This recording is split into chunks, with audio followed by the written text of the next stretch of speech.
Hello, it's Ian from IMCampervans. So today we're fitting windows. We're fitting a small window in the right hand rear door and a large window in the sliding door. So for the rear door I started with a hole saw, obviously cut a circular hole in each of the corners and then used a jigsaw just to connect them up and cut out the square that I needed. For this video I've actually just used video and speeded it up. For the next one I'll use a time lapse just to see how that compares. So it's actually a fairly straightforward job.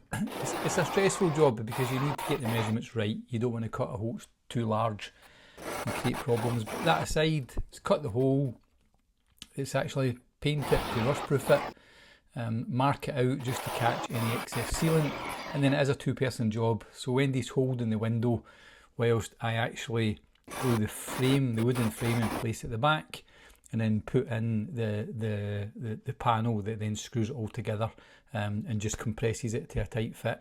The only real problem with the rear window was that the screws supplied with the window didn't work. They were too small, and in reflection I think actually the aluminium was too soft, so we used Torx stainless steel screws and they worked fine.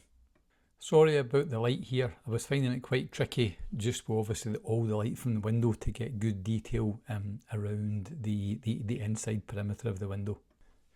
So for the large window and the sliding doors, pretty much a repeat of the process. I made a couple of differences. I used a stepped drill bit instead of a hole saw because I thought the hole saw was making it quite hard work, but maybe it's a bit blunt from previous builds. So the stepped drill bit worked actually quite nicely. So it's the same thing, get your four corner holes, use a jigsaw to connect them up, paint it to rust proof it, and then I'm sealing two surfaces in the inner frame of the window, and I'm sealing on the wooden frame and I'm mounting that to the door, and then I'm putting the inner plate together, and then Wendy's on the outside pushing the window in, and I'm then screwing it together to compress the whole assembly to get a nice tight and hopefully waterproof joint. In terms of the video, I took a time lapse for the side window compared to a video which I speeded up, so I'd be interested in your views of what you like better.